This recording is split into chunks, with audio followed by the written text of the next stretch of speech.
राष्ट्रवादी काँग्रेसचे नेते आणि मंत्री धनंजय मुंडे यांना नुकतंच बेल पल्सी या आजाराचं निदान झालं। 20 फेब्रुवारी 2025 रोजी त्यांनी स्वतः सोशल मीडिया पोस्टच्या माध्यमातून ही माहिती दिली। आपल्या फेसबुक पोस्टमध्ये ते म्हणाले की माझ्या दोन्ही डोळ्यांची सर्जरी 15 दिवसाआधी झाली होती। साधारण त्यांना 10 दिवस डोळ्यांची काळजी घेण्याचा सल्ला देण्यात आला। खास करून त्यांना प्रखर प्रकाश, धूळ आणि उन्हापासून दूर राहण्याचा सल्ला दिला होता। या दरम्यान मला बेल पाल्सी नावाच्याही एका आजाराचं निदान झालं। या आजारामुळं मी 2 मिनिटंही व्यवस्थित बोलू शकत नाही। त्यामुळं मी कॅबिनेट मीटिंगमध्ये सहभागी होऊ शकलो नाही। सध्या रिलायन्स हॉस्पिटलमध्ये डॉक्टर अरुण शहा यांच्या मार्गदर्शनाखाली ते उपचार घेत असून लवकरच या आजारावर मात करून पुन्हा जनसेवेसाठी रुजू होण्याचा विश्वास त्यांनी व्यक्त केलाय।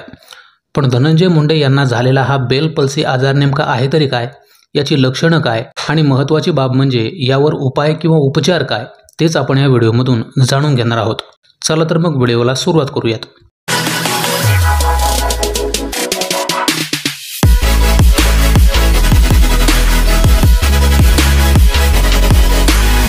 सर्वप्रथम आपण बेल पल्सी म्हणजे काय ते जाणून घेऊयात।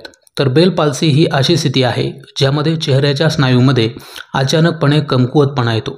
सामान्यतः यात अनेकदा चेहऱ्याच्या एका बाजूला परिणाम होतो। स्नायूंच्या हालचाली नियंत्रित करणाऱ्या चेहऱ्याच्या नसामध्ये जळजळ झाल्याने असं होतं। त्यामुळे चेहऱ्याच्या एका बाजूला लकवा मारल्यासारखं जाणवतं। आता या आजाराच्या लक्षणांविषयी बोलायचं झालं तर चेहऱ्याच्या एका बाजूला झुकणं, त्या बाजूला डोळा बंद करण्यात अडचण येणं, चेहऱ्यावर मुंग्या आल्यासारखं वाटणं किंवा चेहरा सुन्न झाल्यासारखं वाटणं अशी लक्षणं दिसून येतात। बेल पाल्सीमुळे चेहऱ्यावरील स्नायूंना योग्यरित्या हालचाल करता येत नाही, ज्यामुळे भाषेच्या स्पष्टतेवर देखील परिणाम होतो। मंत्री धनंजय मुंडे यांनाही स्पष्ट बोलण्यास त्रास होतो आहे, हे त्यांनी सांगितलं आहे। याशिवाय जिभेच्या पुढच्या भागात चवीची जाणीव कमी होणं आणि जबड्यांभोवती किंवा कानाच्या मागे वेदना किंवा अस्वस्थता जाणवणं। या आजारातील बहुतेक लोक 3 ते 6 महिन्यात पूर्णपणे बरे होतात। दिलासादायक बाब म्हणजे बेल पाल्सी आजार प्राणघातक नाही, कारण उपचार घेतल्यानंतर बहुतेक लोक पूर्णपणे बरे होऊ शकतात। पण लवकरच किंवा योग्य उपचार घेतले नाहीत तर ही लक्षणं कायमचीही जाणवू शकतात। पण बेल पाल्सी हा आजार का होतो, तर त्याचं नेमकं कारण स्पष्ट नसलं तरी ते सामान्य सर्दी किंवा फ्लूसारख्या विषाणूजन्य संसर्गाशी जोडलेलं असल्याचं मानलं जातं। विषाणूमुळे चेहऱ्याच्या मज्जातंतूमध्ये जळजळ होऊ शकते, ज्यामुळे आपल्याला दिसणारी लक्षणं उद्भवू शकतात। ताणतणाव किंवा इतर आरोग्य घटक देखील या स्थितीला चालना देऊ शकतात। याशिवाय आहारात जास्त मीठ वापरल्यानं सुद्धा हा आजार होऊ शकतो।